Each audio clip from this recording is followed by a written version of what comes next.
بسم الله الرحمن الرحیم. نن راځو غواړو زده کړو په کویک سکیلز کې په نوموړي ویډیو کې چې څرنګه کولی شو ورډ فایل ته کیو آر کوډ ورکړو. د کیو آر کوډ څخه مراد دا دی چې هغه کولی شي چې د نړۍ په هر ځای کې هر څوک وي د هغه کوډ په سکین کولو سره ټوله ډاټا چې په کوم فایل کې ده هغه ترلاسه کړي.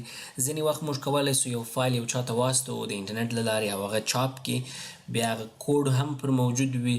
کله چې هغه کوډ سکین سي نو غواړو چې آیا دغه ډاټا اوریجنل ده او که نه ده، او یا د نوموړي ویب سایټ څخه یا نوموړي آفس څخه راخیستل شوې ده که نه ده، نو تاسې بیا څه کوي درته ښکاره کوي.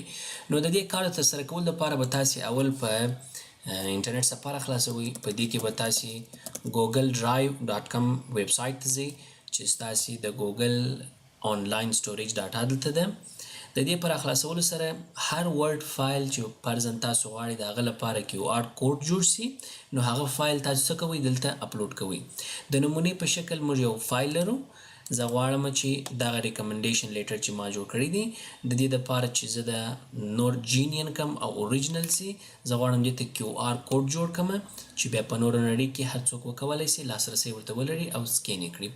داسې یو شکل کې ګوګل ډاکس ستا فایل راخلاصوي. د فایل د راخلاصولو د مخه تاسې باید یو شی زده کړئ چې کله فایل اپلوډ کوئ نو نیو ته راځئ، دلته فایل اپلوډ کولی سي. نو زه فایل ته راځم، دلته د شیر بټن دی، دا به تاسې کله کښېکاږئ یو بلې مینو راخلاصیږي. په دې کې تاسې اډوانس ته راځئ.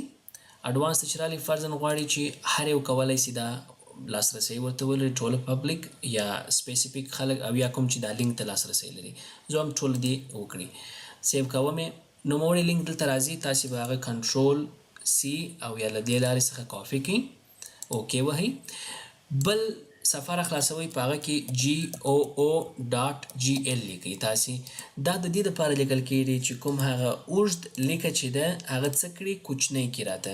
نو ګوګل خپل ځان ته اتوماتیکلی دا لري، کله چې کلیک کو دې خوا ته څه کړي هغه لینک یې ټوله راته څه کړ کوچنی کړ. دا به تاسې کاپي کړئ، بیا به بله سفاره خلاصه کړئ، په هغه کې به پیسټ کړئ، لیکن کلیک به نه وهئ. د دې څه وروسته به ډاټ کیو آر کلیکوي، نو اتوماتیک توګه سره ګوګل څه کوي و دې ته کیو آر کوډ جوړوي.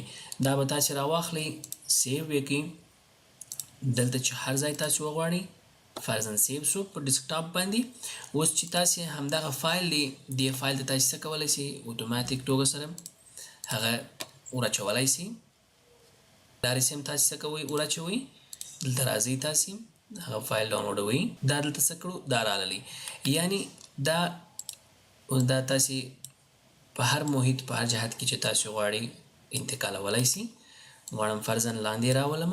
نو اوس که چیرې څوک غواړي دا پرنټ کړي نو دا چې راوباسي هارډ کاپي یې ترې جوړه کړله، نو د دې سره تاسې کولی سي دا خپل موبایل او یا کوم آله چې وي د کیو آر کوډ سکینر وي او یا موبایل کې ځینې اپلیکیشنونه ستا سکین کړي، هارد کاپی باندې چې سکین کړل هم کولی شي تاسې څه کړي مکمل نوموړي ډاټا تاسې ته پر کمپیوټر باندې ښکاره کړي.